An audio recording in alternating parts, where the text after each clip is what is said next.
Elena Rodriguez had been dreading this moment for 3 weeks.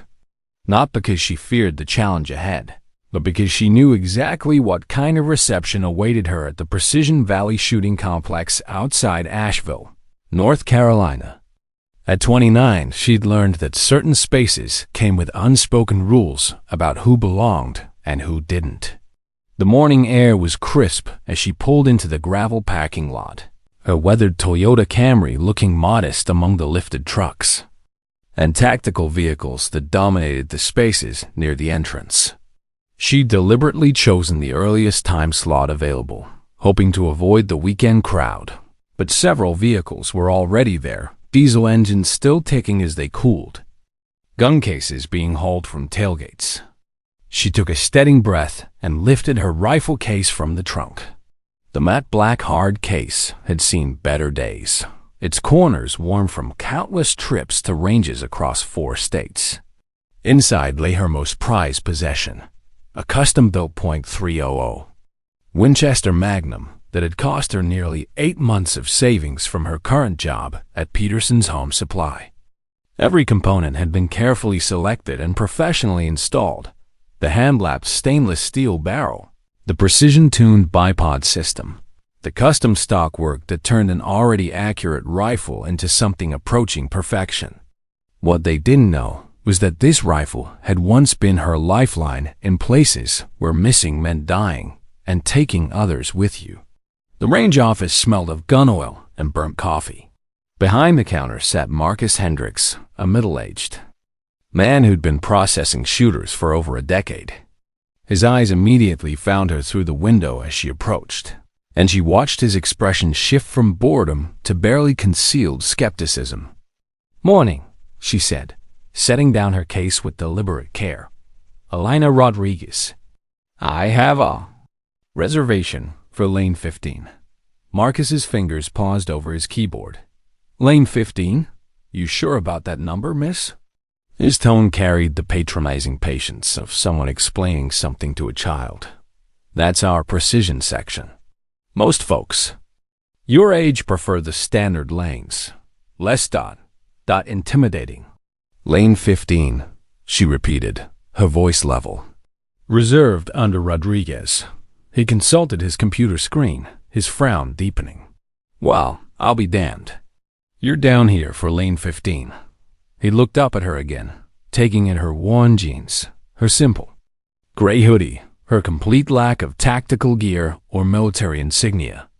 "Ma'am, I gotta ask, you ever shot at 900 yards before? Because that's what lane 15 is set up for. We get a lot of special operations boys out there, retired military types. It's not really ... double quotes, not really what?" The question hung in the air between them. Marcus's face reddened slightly. "Just want to make sure you know what you're getting into. Long-range precision shooting isn't like what you see in the movies." She nodded toward the computer screen.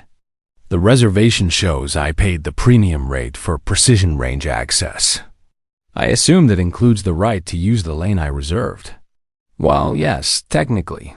Then I'll head out to lane 15. She signed the waiver with quick confidence strokes and took the range map he reluctantly handed her.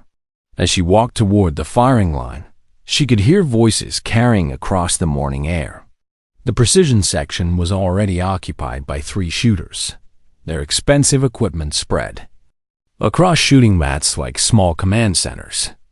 Custom rifles worth more than most people's cars, spotting scopes on tripods, ammunition boxes organized with military precision. The closest shooter was a man in his 40s with a carefully maintained tactical beard and the kind of 5.11 pants that screamed former military. Oakley sunglasses hung from a retainer around his neck despite the early morning hour. He was explaining something to his shooting partner, gesturing toward a target that looked impossibly small at the far end of the range. "Told you, Trevor, consistency is everything at this distance. Wind, temperature, humidity. You have to account for all of it, or you're just burning expensive ammo." His partner, a younger man whose brand new tactical gear suggested he was still learning the culture, nodded eagerly. How long did it take you to get comfortable at 900 yards, Derek? About 2 years of serious practice. But I had the advantage of military training. Most civilians never develop the discipline for this kind of shooting. They both looked up as Elena approached lane 15, their conversation dying as they took. In her appearance, she could feel their assessment: too young, too small, too civilian. She'd felt those same eyes on her in gun stores, at smaller ranges, anywhere that precision shooting was discussed with the reverence of a sacred art. Little did they know that she had once been called Go 7 by people whose lives depended on her never missing.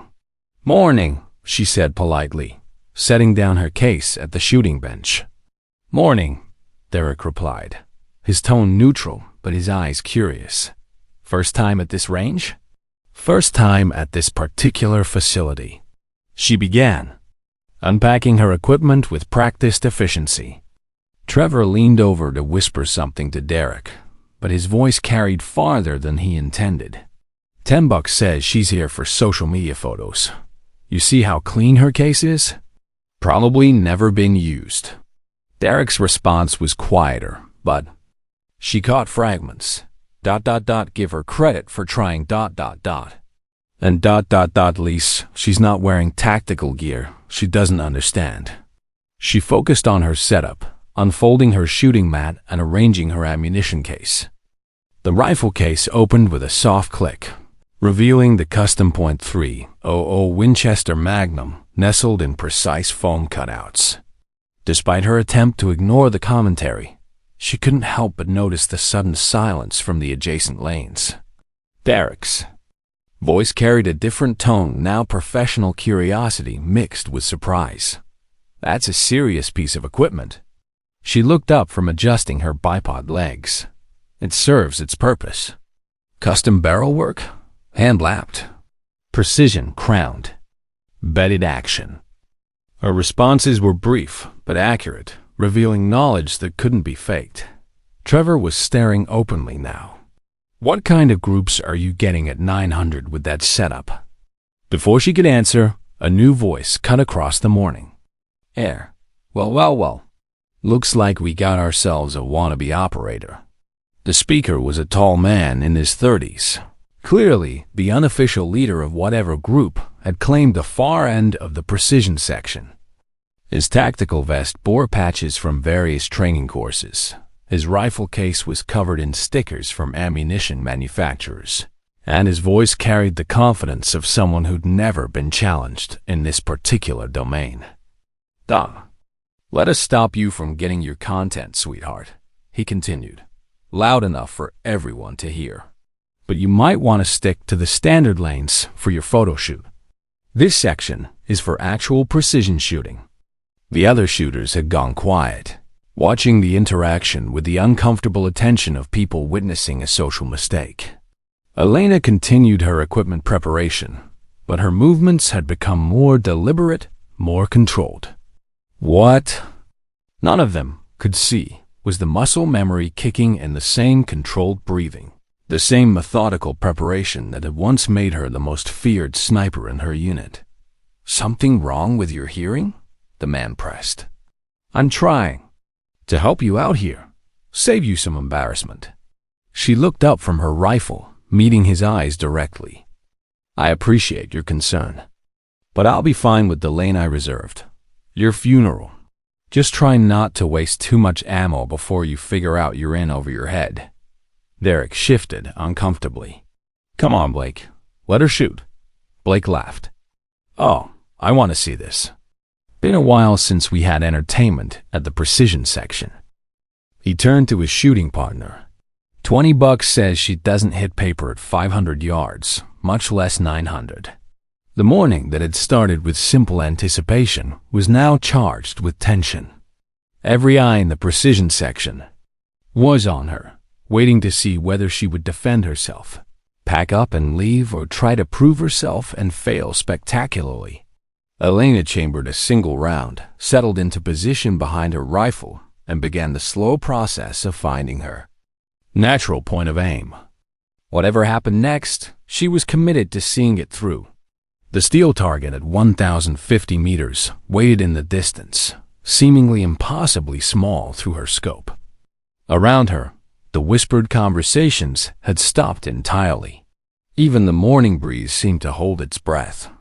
What they didn't know was that this distance was nothing compared to the 1,400-meter shot she'd once made in Kandahar province, the shot that had saved an entire convoy from an ambush. The silence stretched across lane 15 like a held breath. Elena had been in position for nearly 3 minutes, making minute adjustments to her scope while the other shooters watched with a mixture of curiosity and barely concealed anticipation. Blake had positioned himself at the spotting scope, clearly eager to witness what he assumed would be an embarrassing miss. "Take your time," he called out, his voice carrying false encouragement. "No rush. We've got all day to watch." Through her rifle scope, the target at 1,050 meters appeared as a distant steel silhouette, the orange center dot barely visible even at maximum magnification. She'd engaged similar targets in conditions far worse than this sandstorms that limited visibility to mere hundreds of meters. Extreme heat that created mirage effects, the constant threat of return fire that made precision shooting a life-or-death proposition. But this wasn't Afghanistan. This was a civilian range in North Carolina, where the only thing at stake was her dignity and the satisfaction of proving a point that these men would never forget. She controlled her breathing, finding the natural pause between inhale and exhale, where her body achieved maximum stability. The crosshairs settled on the target, then drifted slightly with her heartbeat. Another breath, another pause. The rifle stock felt familiar against her cheek, the trigger crisp under her index finger. The shot broke clean. The sound echoed across the range, not the sharp crack of a standard rifle, but the deeper boom of a magnum cartridge pushing a heavy bullet at extreme velocity. Through her scope, she watched the bullet's trajectory with the practiced eye of someone who'd made similar shots hundreds of times. The steel target didn't ring with the familiar metallic clang of a hit. It didn't swing on its mounting system or show any sign of bullet impact. Instead, it simply disappeared. The silence that followed was different from before, not anticipation, but complete bewilderment. "What the hell?" Trevor whispered. Blake stepped back from the spotting scope, his expression confused. Did the target just fall over?" "Targets don't just fall over," Derek said, his voice carrying the authority of experience. "They're mounted on steel posts driven 6 feet into the ground." Range Control's voice crackled over the loudspeaker. "System with obvious urgency. Cease fire immediately. All shooters, unload your weapons and step back from firing positions. Range operations are suspended pending safety investigation." Around lane 15, every shooter followed the command with the automatic compliance of people who understood that range safety wasn't negotiable. Elena ejected the spent cartridge case and locked her bolt in the open position, then stepped back from her rifle with calm professionalism. "Mom, what type of ammunition were you using?" The range safety officer who'd appeared at her position was clearly trying to understand what had caused such an unusual result. "Custom hand-loaded cartridge. 220-grain match bullet, powder charge within factory specifications." She handed him the ejected brass case for inspection. "You're welcome." To examine it, the RSO studied the case carefully, looking for signs of overcharged ammunition or other safety violations that might explain the target's complete disappearance. Finding nothing unusual, he looked up with professional curiosity rather than concern. "Ma'am, we need to inspect the target area before we can resume operations. Standard procedure when we have an unusual result." 25 minutes later, the range safety team returned from their downrange investigation. The lead RSO approached Elena's position while the other shooters waited in expectant silence. "Ma'am, based on our inspection, it appears your bullet struck the mounting bolt that secured the target plate to its frame. The impact sheared the bolt completely, causing the entire target assembly to fall backward into the impact berm. Blake stepped forward, his earlier cockiness replaced by confusion. Wait, she hit the mounting bolt? That's gotta be impossible. The bolt's maybe half an inch wide, and it's behind the target plate. The RSO nodded. Our conclusion is that the bullet passed through the exact center of the target plate and continued into the mounting hardware. We've never seen anything quite like it. That's... Derek paused, his military experience providing context that civilian shooters might miss. That's not luck.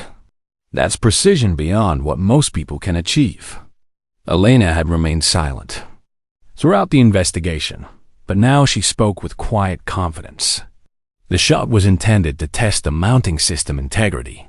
I was curious about the construction. The implication hung in the air like smoke. She hadn't been trying to hit the target. She'd been aiming for something much more challenging, something that required not just accuracy, but an understanding of target construction that spoke to extensive experience with similar systems. Blake found his voice first. You're saying you meant to hit the bolt? The mounting hardware appeared to be standard military specification design, similar to targets I've engaged before. Before? Before what? She didn't answer directly, instead beginning to pack her equipment with the same methodical precision she'd shown during setup. The other shooters watched in silence, their earlier assumptions crumbling in the face of demonstrated competence that defied easy explanation. Trevor whispered to Derek, "Military spec targets? Where would a civilian learn about military target systems?" Derek's response was equally quiet, but carried the weight of recognition. She wouldn't, unless she's not as civilian as we assumed. As Elena secured her rifle in its case, the range began to return to normal operations. New targets were installed. Safety protocols were reviewed, and shooting resumed. But the atmosphere in Lane 15 had changed fundamentally. The casual dismissal and mocking commentary had been replaced by respectful curiosity and the kind of careful attention that experienced shooters reserve for demonstrations of genuine skill. Blake approached her position as she prepared to leave, his earlier arrogance replaced by something resembling humility. "Look, I owe you an apology for what I said earlier." She looked at him with a neutral expression. "You only apologized because I hit what I aimed for. Would you have offered that apology if I'd missed?" The question was direct and uncomfortable.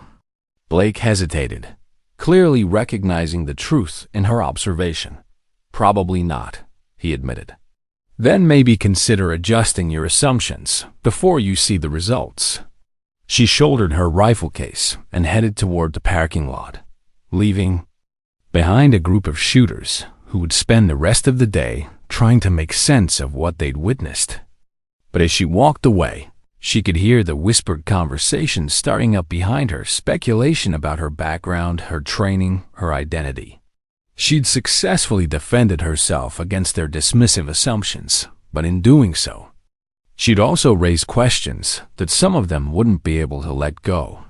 The Toyota Camry looked even more modest now, surrounded by the tactical vehicles of shooters who were undoubtedly discussing her performance in terms that would have been unimaginable when she'd first arrived that morning. As she drove home, she allowed herself a small smile. Sometimes the loudest statement was made in complete silence. But what Elena didn't know was that her display of impossible precision had been recorded by range security cameras, and that footage was about to reach people who recognized exactly what they were seeing. The phone call came on Tuesday morning while Elena was restocking ammunition at Peterson's Home Supply, where she'd worked for the past 20 months. The job paid enough to cover her small apartment and her shooting expenses, nothing more, but it offered something more valuable than money: anonymity. Nobody at Peterson's knew about her military service, her deployments, or the skills that had once made her a valuable asset to Marine Force reconnaissance. Her manager, Janet Peterson, knew her only as a reliable employee who never missed work and had an unusual familiarity with firearm specifications. "Elena, you got a personal call," hollered Danny Peterson, the owner's son, from behind the counter. "Some guy asking about shooting?"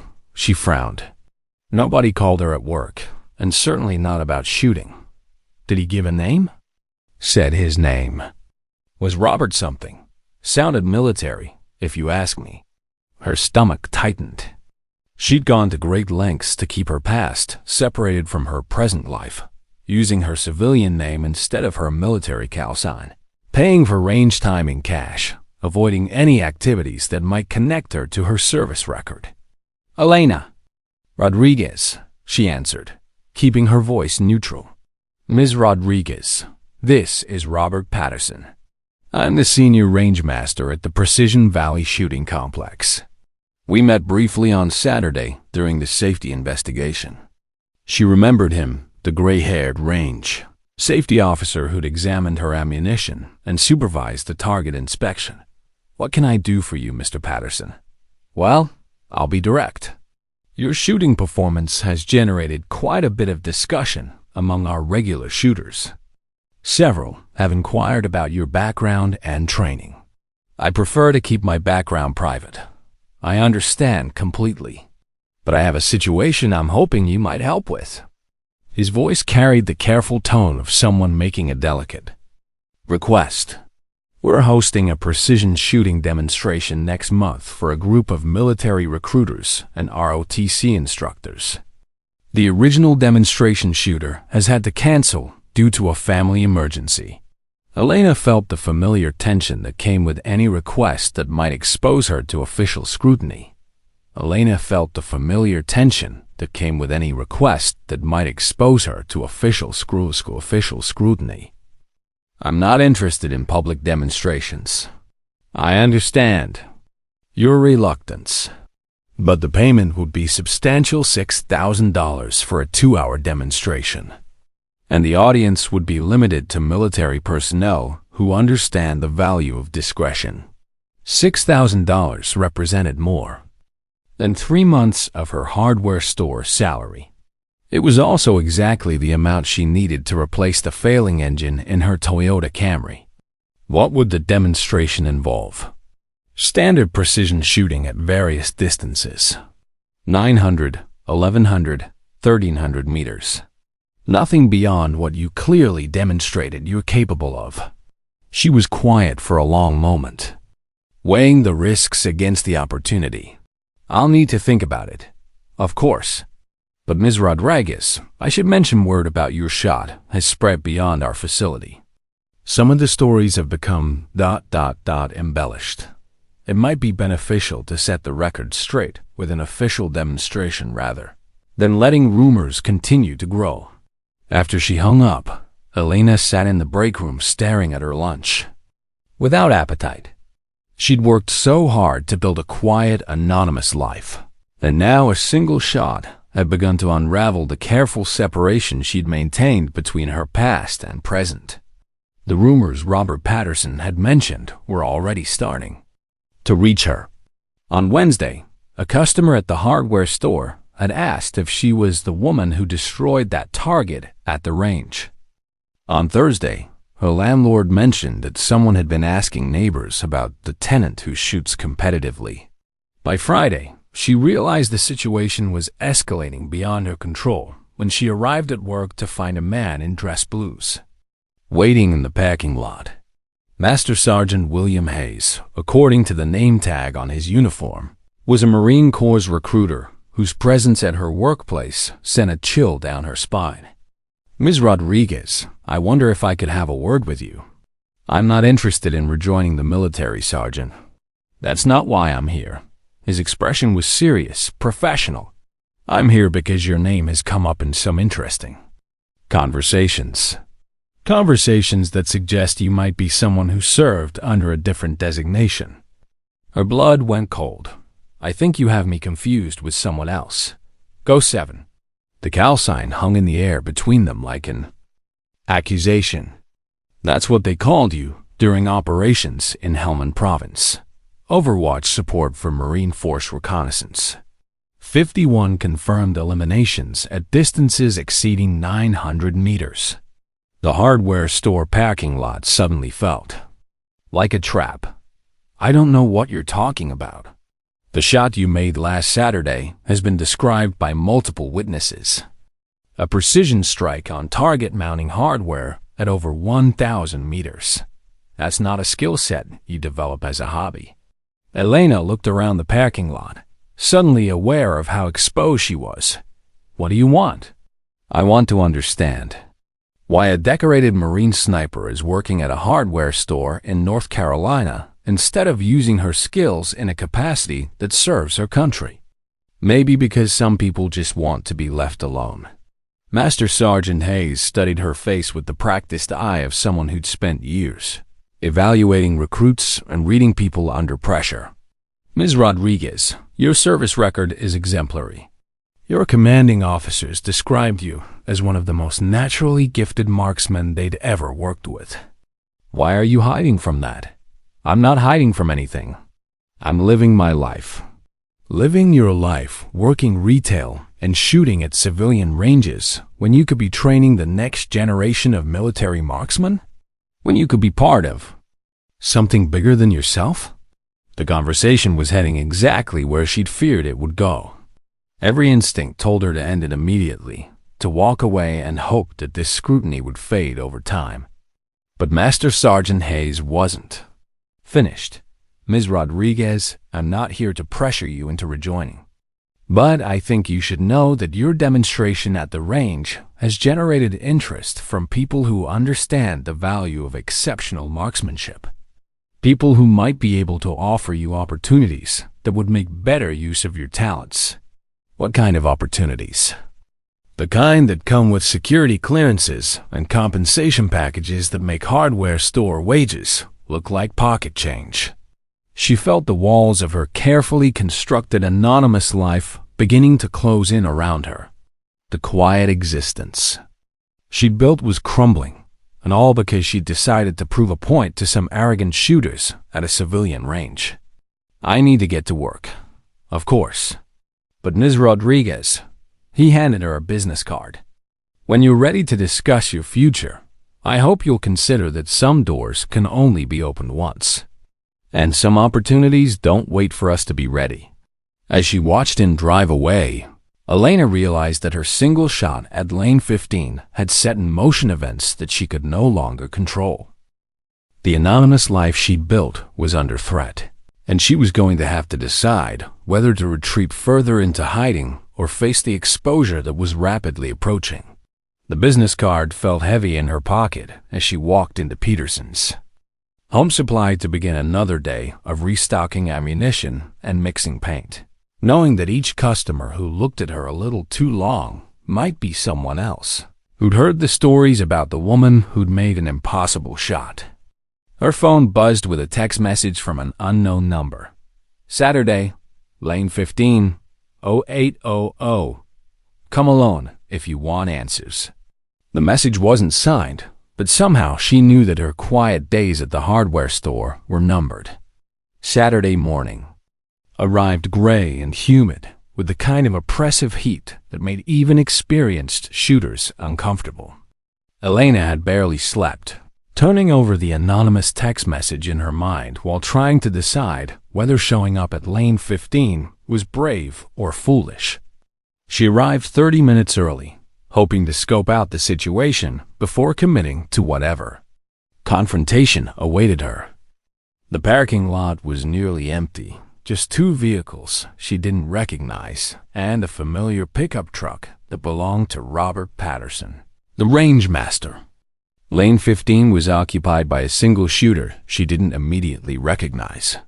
He was older, probably in his 60s, with the kind of weathered appearance that spoke of decades spent in outdoor conditions.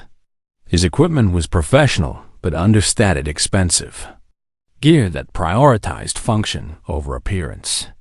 Ms. Rodriguez.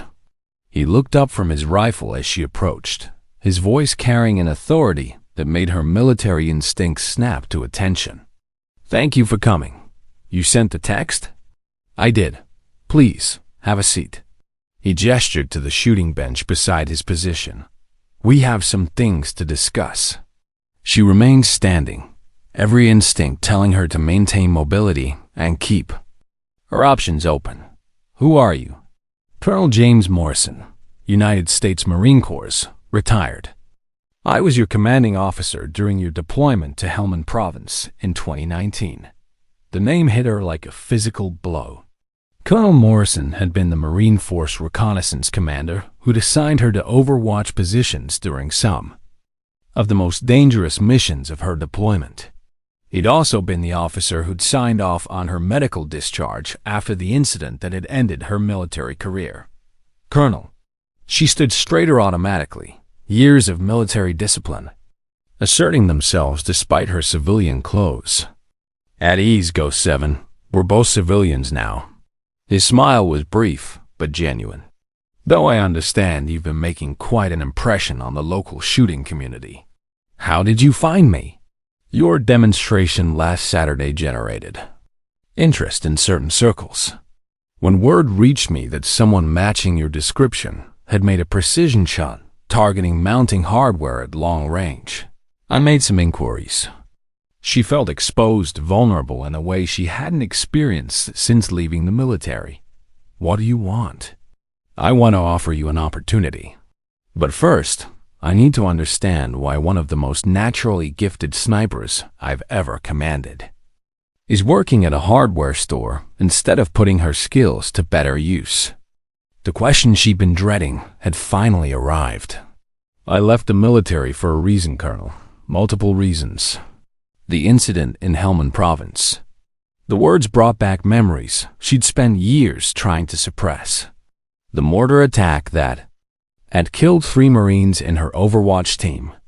The guilt that had consumed her, despite the official findings that no fault could be assigned to her actions. The medical discharge that had ended her career, just as she was beginning to understand the full scope of her capabilities. I was done with situations where my mistakes could get people killed. "Go 7, you saved more lives than you lost. Your precision shooting prevented dozens of casualties during your deployment. The incident that ended your service was not your fault. Tell that to the families of the Marines who died." Colonel Morrison was quiet for a moment, studying her, faced with the practiced eye of someone who'd spent decades evaluating personnel under stress. "Is that what you think? That you're responsible for their deaths? I was the Overwatch. My job was to identify threats before they could engage friendly forces. Your job was to provide precision fire support from elevated positions. The mortar attack that killed those Marines was launched from a hidden position 4 kilometers from your Overwatch point, using indirect fire that no sniper could have prevented. The official findings had said the same thing, but guilt wasn't always rational. I should have seen something, done something. You did do something. You provided covering fire that allowed the rest of the patrol to reach safety. You maintained your position under fire until the casualty evacuation was complete. You did exactly what a professional sniper should do." She had heard these words before from military psychologists and peer counselors during her discharge. Processing. They had never carried the weight they carried now, coming from the man who had commanded that operation. "Why are you here, Colonel?" "Because the country needs people with your skills. And because I have an opportunity that might help you understand that your abilities are too valuable to waste on retail work." He reached into his equipment bag and withdrew a folder marked with classification stamps. "What I'm about to show you is sensitive. Before we proceed, I need your word that this conversation remains confidential." She nodded, her curiosity overcoming her caution. "There's a private security firm that specializes in precision shooting instruction for law enforcement and federal agencies.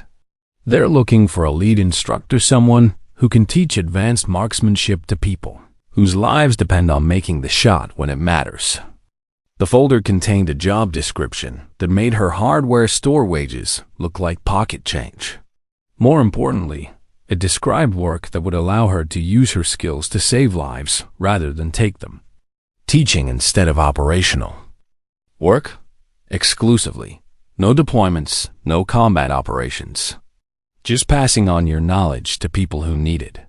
She studied the documents, trying to process what he was offering. Why me? There are other instructors with more experience. Because you have something that can't be taught: natural ability combined with real-world experience. The shot you made last Saturday proved that your skills haven't deteriorated during your time away from the military. That was just proving a point to some arrogant shooters. That was a precision strike on a half-inch target and over 1,000 meters under observation by multiple witnesses. It was a demonstration of capability that very few people in the world could replicate.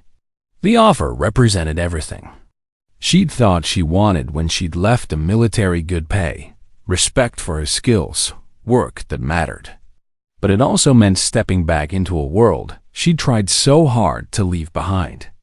I need time to think about it. Of course. But Ghost. 7. He used her call sign deliberately. You can't hide from what you are forever. Skills like yours are too rare to waste. As Colonel Morrison packed up his equipment and prepared to leave, Elena remained at lane 15, staring downrange at the targets that suddenly seemed less challenging than the decision she faced. Her phone buzzed with another text from an unknown number. Saw you talking to the Marine. Interesting choice of friends for a hardware store employee. She looked around the range, trying to identify who might be watching her, but saw only the normal activity of weekend shooters. The message was unsigned, but it carried an undertone of threat that made her skin crawl. Her anonymous life was definitely over. The only question now was whether she would control how it ended or let others dictate her future. The business card from Master Sergeant Hayes was still in her wallet, along with Colonel Morrison's contact information. 2 paths forward, both leading away from the safety of anonymity she built at Peterson's Home Supply. As she drove home, she realized that the most dangerous shot she'd ever made wasn't the one that had destroyed the target at lane 15. It was the one that had destroyed her carefully constructed hiding place and forced her to confront the future she'd been avoiding. But unknown to Elena, her conversation with Colonel Morrison had been observed by more than just mysterious text senders. Federal agents had been tracking her activities since the range incident, and they were about to make her an offer she couldn't ignore, one that would force her to choose between continued hiding and returning to the world, where her skills could make the difference between life and death. The surveillance became obvious on Monday morning. Elena noticed the same sedan parked across from Peterson's Home Supply when she arrived for work. The same vehicle that had been in her apartment complex parking lot when she'd left home. The driver was making no effort to be subtle, either. He was incompetent, or he wanted her to know she was being watched. By Tuesday, there were 2 vehicles. By Wednesday, customers at the hardware store were commenting on the security in the parking lot. You got some kind of trouble, Elena? Janet Peterson asked during her lunch break. Those guys have been out there for 3 days straight. She'd been dreading this conversation. I'm not sure what you mean. Come on. Government plates, guys in suits sitting in cars. That's not exactly subtle. Her expression was concerned, but not accusatory.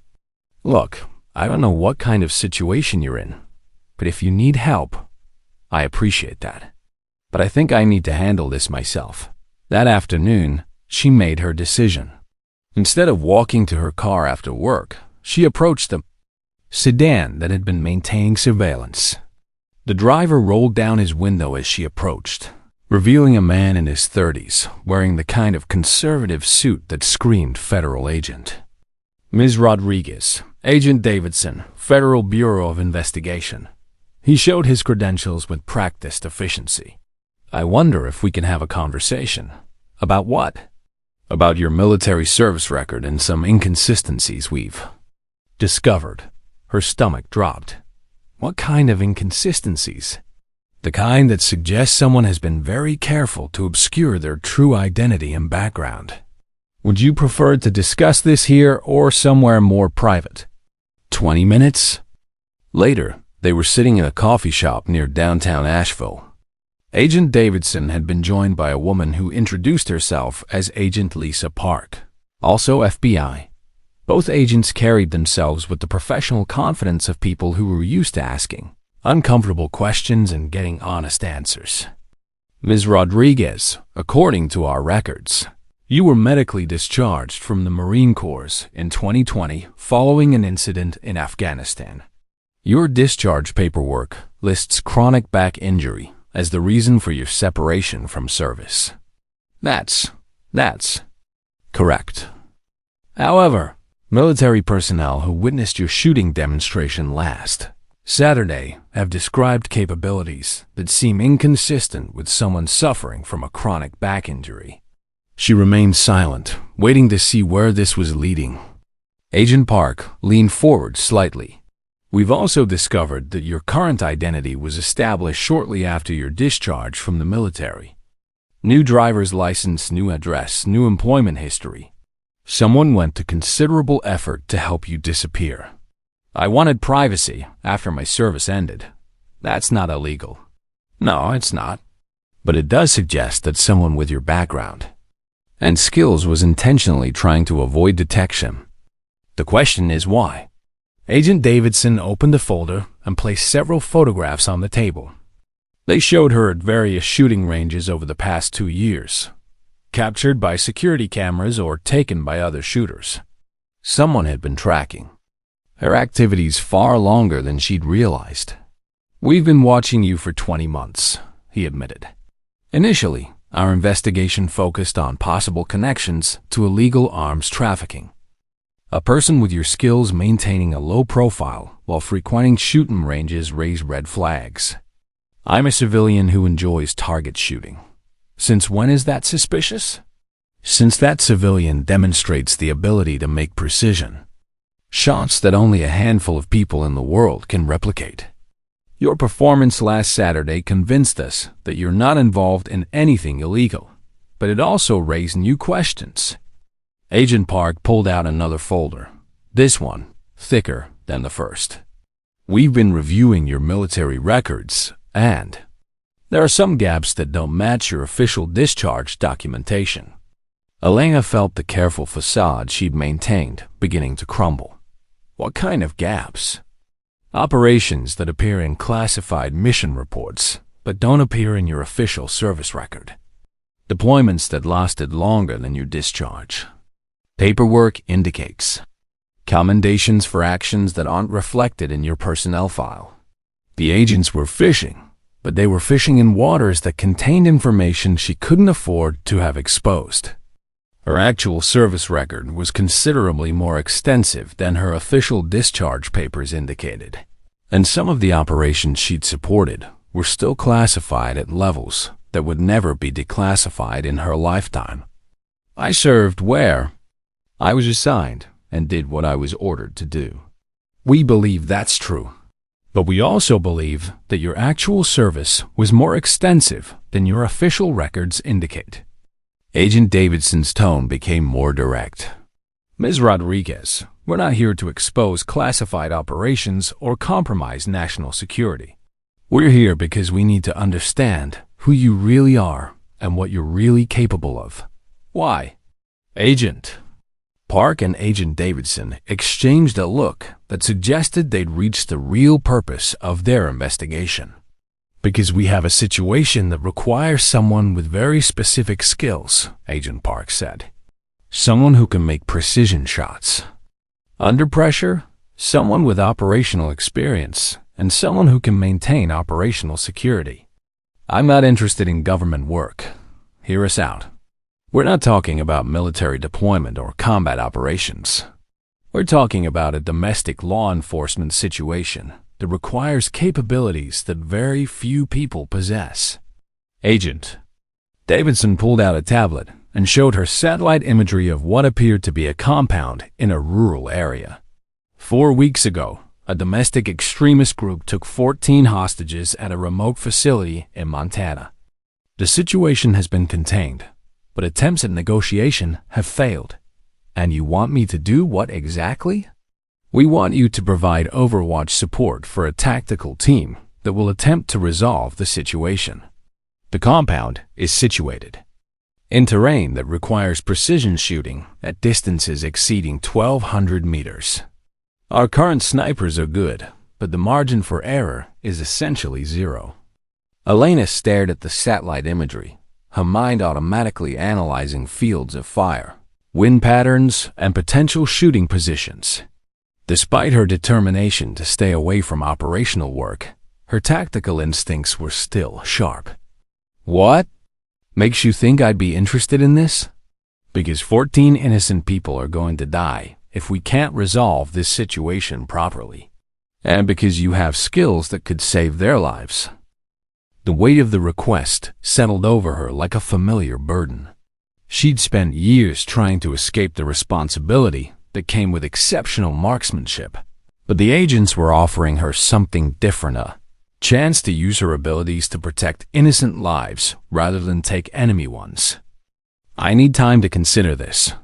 Time is something we don't have much of. The situation is deteriorating rapidly, and our window for tactical intervention is closing. Agent Park leaned back in her chair. Ms. Rodriguez, we know about your guilt over the incident that ended your military career. We also know that you've been hiding from your capabilities instead of using them constructively. This is an opportunity to prove to yourself that your skills can be used to save lives. The conversation ended with exchanged contact information and a promise to provide an answer within 24 hours. As Elena drove home, she realized that her anonymous life wasn't just ending. It was being systematically dismantled by people who understood exactly how to apply pressure, where it would be most effective. That evening, her phone rang with a call from Colonel Morrison. Go 7. I understand you've had some interesting visitors today. You know about the FBI? I know about everything that's happening around you right now. The question is whether you're going to continue running from your capabilities or start using them for something meaningful. This is exactly what I was trying to avoid when I left the military. No, what you were trying to avoid was the guilt and responsibility that comes with operational failure. This is different. This is an opportunity to use your skills to prevent failure rather than experience it. After she hung up, Elena sat in her small apartment staring at the business cards that had accumulated over the past week. Colonel Morrison, Agent Davidson, Agent Park, Master Sergeant Hayes, all representing different paths away from the hardware store and back, into a world where her marksmanship skills mattered. The decision she'd been avoiding was no longer avoidable. Her anonymous life was over, and she was going to have to choose how the next chapter began. Thursday morning brought rain and a decision that Elena had been wrestling with all night.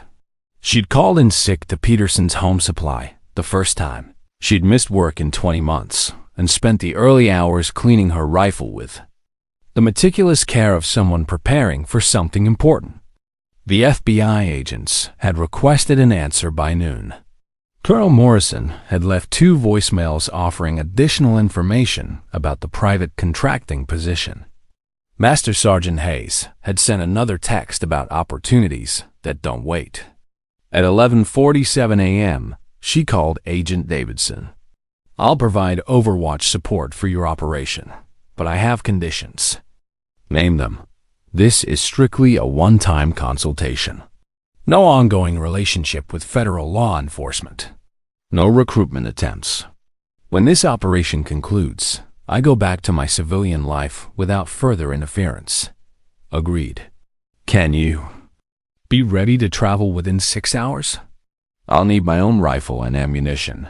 Non-negotiable. Understood. A vehicle will pick you up at 1800 hours. The next 4 hours passed in a blur of preparation.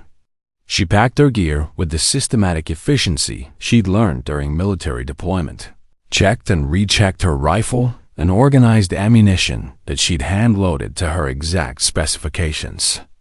Each cartridge represented hours of precise work measuring powder charges to the tenth of a grain, selecting bullets for optimal ballistic coefficient, ensuring that every round would perform identically under field conditions. At exactly 6 p.m., a black SUV arrived at her apartment complex. The driver was Agent Park, dressed in tactical gear that suggested the operation was moving quickly from planning to execution. How long is the drive? 3 hours. We'll brief you en route. The briefing package was more detailed than what they'd shown her at the coffee shop. 14 hostages, ranging in age from 6 to 68, being held by a group that federal agencies had classified as domestic extremists. The compound was isolated, defensible, and situated in terrain that made conventional tactical approaches extremely difficult. Our primary sniper will handle close-range overwatch, Agent Davidson explained from the passenger seat. Your position will be approximately 1,300 meters from the primary structure, with responsibility for long-range threat elimination if negotiations fail. What's the timeline? Negotiations are scheduled to conclude at 0600 tomorrow. If they're unsuccessful, tactical intervention begins immediately afterward. 1,300 meters. In perfect conditions with no wind and optimal visibility. It was a challenging but achievable shot for someone with her training. In field conditions, with lives depending on precision, it represented the outer edge of what even exceptional marksmen could accomplish reliably. What kind of support will I have? Spotting team, meteorological data, communications with tactical. Command. Everything except a guarantee that you'll be able to make the shot when it matters. They arrived at the forward operating base just after midnight. The temporary command center had been established in a cluster of trailers and communication. VEHICLES position 3 miles from the target compound. Activity was constant but controlled, the organized chaos of a major law enforcement operation. In its final stages of preparation, Elena was introduced to Special Agent Rebecca Torres, the operation commander, whose crisp professionalism and obvious competence immediately earned her respect. Torres had spent 22 years with FBI tactical units and understood the complexities of operations where precision marksmanship could determine success or failure. Ms. Rodriguez, I've reviewed your military service record, the real one, not the sanitized version in your discharge paperwork.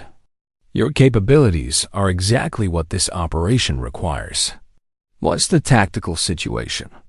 Torres led her to a detailed terrain model that showed the compound and surrounding area in 3-dimensional relief. Single access road, elevated. Position, clear fields of fire in all directions. They chose their position well. Hostage locations? Main structure, probably the central room. Our best intelligence suggests they're being held together, but we can't confirm that without visual confirmation.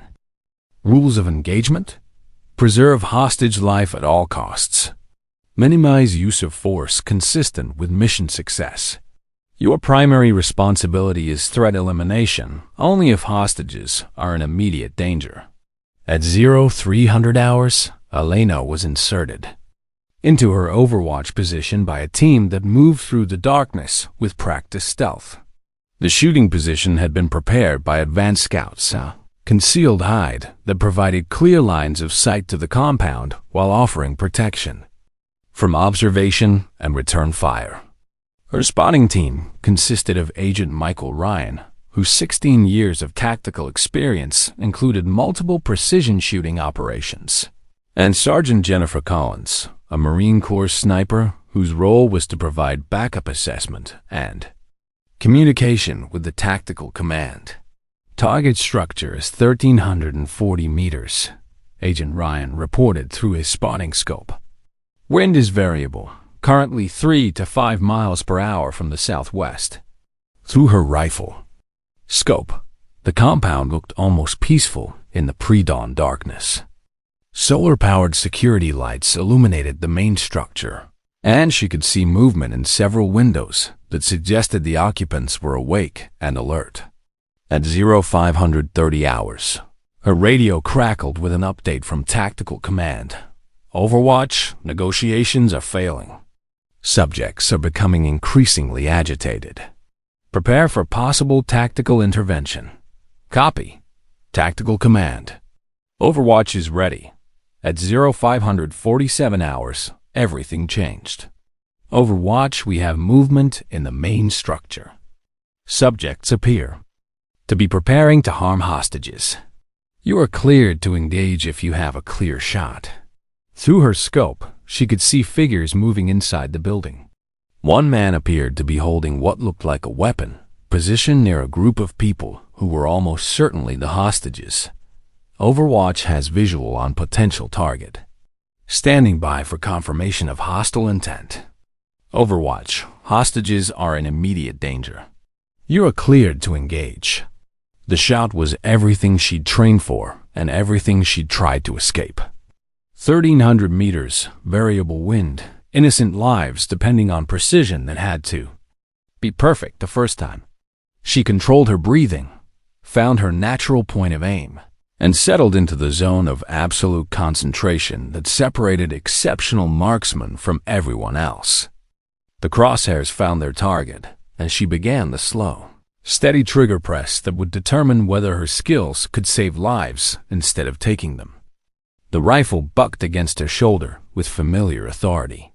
Through the scope, she watched the result with professional detachment. While her heart hammered with emotions she thought she'd left behind in Afghanistan.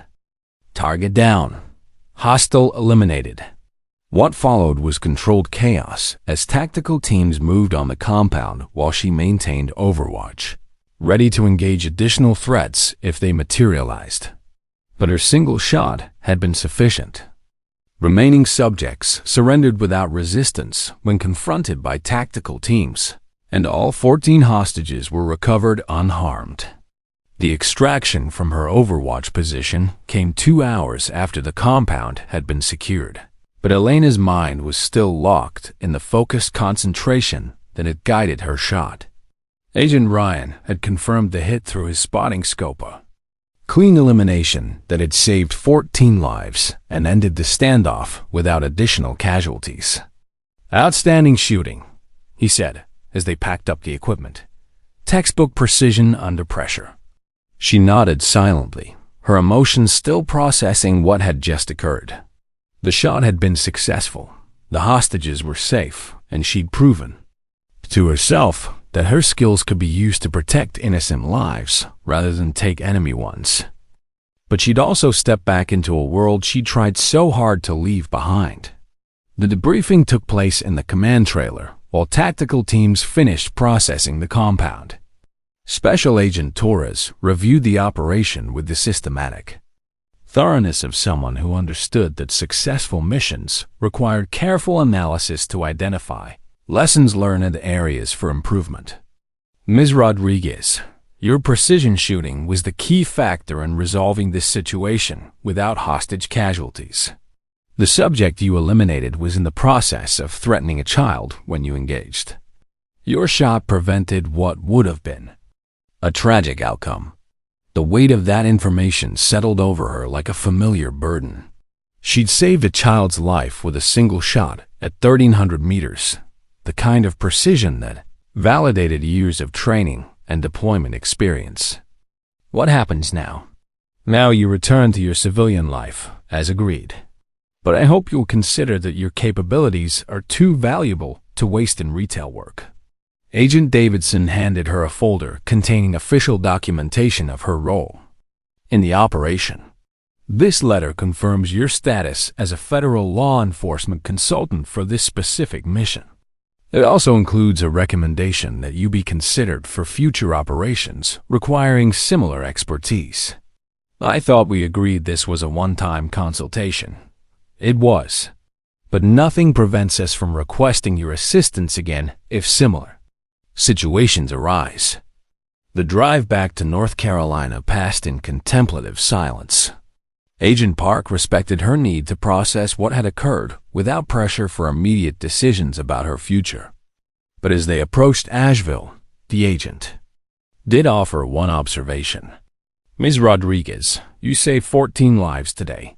That's not something to feel guilty about. I know. Do you? Because from where I'm sitting, it looks like you're carrying the weight of every shot you've ever made instead of recognizing the value of what you've accomplished." Friday morning found her back at Peterson's Home Supply, restocking ammunition and mixing paint as if the previous 36 hours had been a dream. But the customer interactions felt different now. She was hyper-aware of every person who looked at her with curiosity or recognition, wondering if word of her involvement in the Montana operation had somehow leaked despite official assurances of confidentiality. At lunch, Janet Peterson asked the question she'd been dreading. "Elena, I don't know what kind of situation you were dealing with this week, but those federal agents cleared out yesterday morning. Everything okay?" "Everything's fine. Just some paperwork related to my military service." "Okay, but if you need anything, time off, flexible scheduling, whatever, just let me know." That afternoon, Colonel Morrison called with news that would change everything. "Go 7. Your performance in Montana has generated significant interest in certain circles. The private contracting position I mentioned is still available, but now there are other opportunities on the table." "What kind of opportunities?" "The kind that come with security clearances and compensation packages that make government consulting look modest. Multiple agencies are interested in retaining your services for precision shooting operations."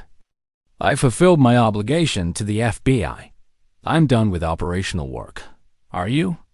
Because from what I understand, you handled that operation with the kind of professional competence that reminded everyone why you were considered one of the best snipers in Marine Force reconnaissance."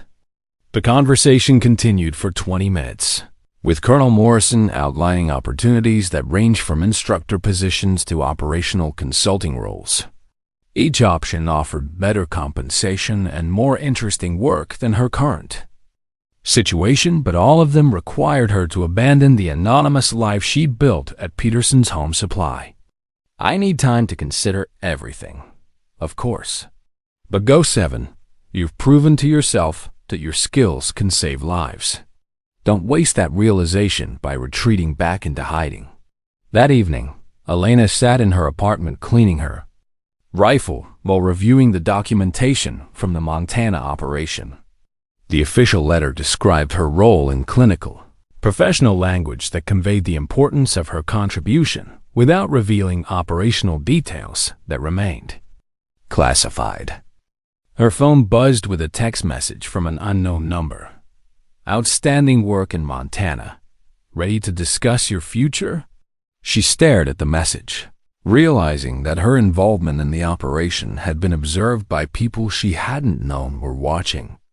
The anonymous life she'd tried to maintain was now completely compromised, and she was going to have to decide whether to continue fighting for privacy that no longer existed or embrace opportunities that recognized the value of her capabilities.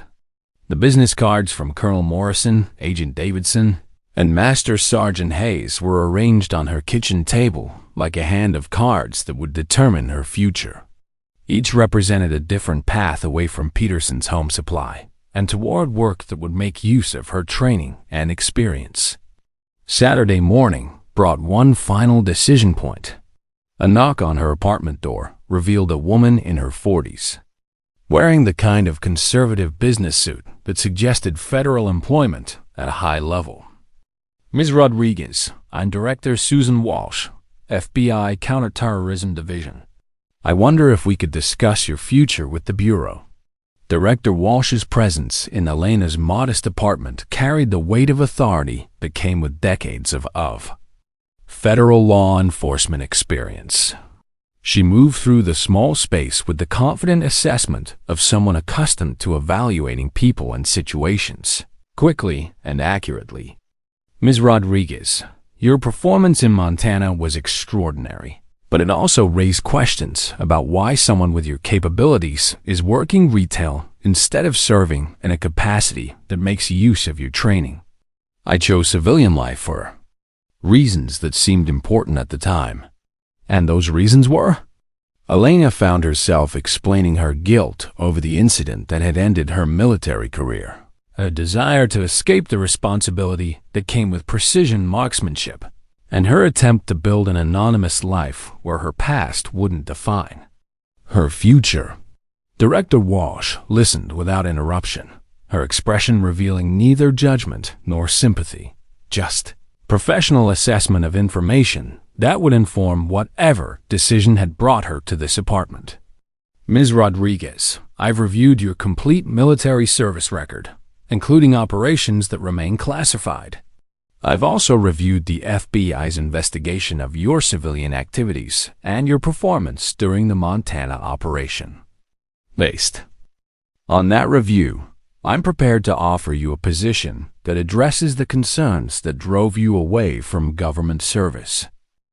What kind of position? Special agent in charge of the FBI's Precision Marksmanship Training Program. You would be responsible for developing training protocols for federal law enforcement snipers and providing instruction to personnel whose lives depend on making accurate shots under pressure. The offer represented everything she thought she wanted: respect for her skills, meaningful work that saved lives, and compensation that would allow her to leave retail work behind. But it also meant returning to a world where precision marksmanship was a matter of life and death rather than target competition.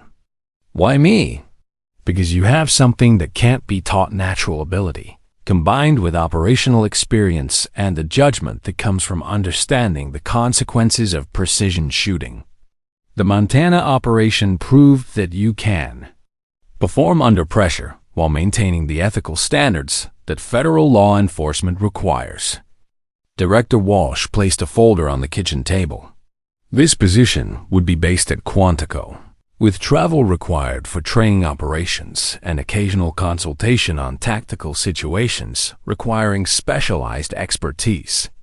Starting salary is $75,000 annually, with promotion potential and federal benefits. $75,000 represented more than triple her hardware store wages, but more importantly, it offered work that would make use of her training while keeping her away from operational missions that might trigger the guilt she'd been carrying since Afghanistan. I need time to consider this, of course, but Ms. Rodriguez, hiding from your capabilities hasn't made you happy. It's just made you anonymous. After Director Walsh left, Elena drove to the Precision Valley shooting complex for what she suspected might be her final visit as a civilian shooter. Lane 15 was unoccupied, the precision section quiet except for a single shooter she recognized as the gray-haired veteran who'd observed her original demonstration. He looked up as she approached, his weathered face creasing into a smile of recognition. "Go 7. I wondered when you'd be back. You know who I am?" "I knew who you were the moment you made that shot. Robert Patterson, Master Gunnery Sergeant, retired. I served with Marines who'd worked with you during operations in Helmand Province." She set up her equipment with familiar efficiency, but this time her focus was different. Instead of proving a point to arrogant civilians, she was saying goodbye to a phase of her life that had provided sanctuary but not satisfaction. The target at 1,050 meters looked smaller than she remembered, but her shot placement was precise and controlled. No dramatic destruction of mounting hardware, just consistent accuracy that demonstrated maintained proficiency despite months away from regular practice. "Outstanding shooting," Patterson observed. "Mind if I ask what's next for you?" "I'm considering returning to government service. Training rather than operational work." "Good choice. Your skills are too valuable to waste on civilian competition." As she packed her equipment for the last time as an anonymous hardware store employee, Elena realized that her journey had come full circle. The shot that had destroyed her anonymity had also created opportunities she'd never expected. Monday morning found her in Janet Peterson's office, submitting her resignation with 2 weeks' notice. Her disappointment was genuine, but understanding. She'd always known Elena was overqualified for retail work. "Elena, I don't know what you were hiding from when you started working here, but I hope you found what you were looking for." "I think I did." Tuesday, she called Director Walsh to accept the FBI position. The conversation was brief and professional, covering start date, security clearance processing, and relocation assistance to the Quantico area. Wednesday brought a phone call from Colonel Morrison, whose pleasure at her decision was evident in his voice. "Dose 7, you're making the right choice. Training the next generation of precision marksmen is exactly how your skills should be used." Thursday evening, she returned to Lane 15 one final time. The range was nearly empty, but a handwritten note had been posted on the bulletin board near the precision section, reserved for Miss Rodriguez, the shot that changed everything. "Thank you for showing us that true skill speaks through action, not words." Friday afternoon, her final day at Peterson's Home Supply, several customers stopped by to wish her well. Word had somehow spread that she was leaving for government work, though the specific details remained appropriately vague. As she cleaned out her locker and said goodbye to coworkers who'd known her only as a quiet, reliable employee who mixed paint and restocked ammunition, Elena reflected on the journey that had brought her from Marine Corps sniper to hardware store clerk to FBI instructor. The anonymous life she'd built had served its purpose. It had given her time to heal from the guilt and trauma that had ended her military career.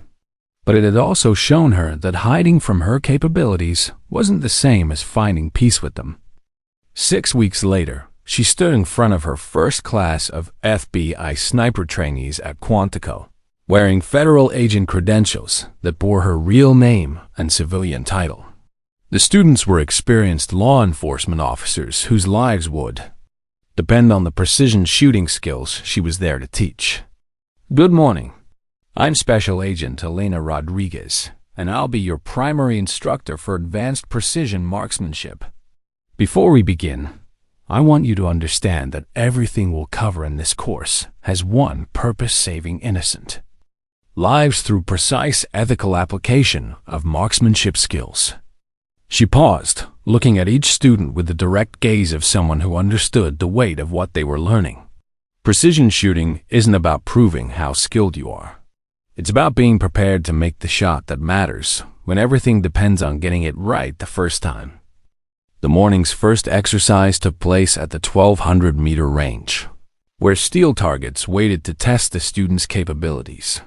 As she watched them prepare their equipment and settle into shooting positions, Elena remembered her own journey from the arrogant shooters at Lane 15 to this moment where her skills could be passed on to people who would use them to protect others. The shot that had destroyed her anonymity had ultimately led her to exactly where she belonged, not hiding from her capabilities, but using them to ensure that others could perform with the same precision when lives depended on it. Her radio crackled with a call from the range tower.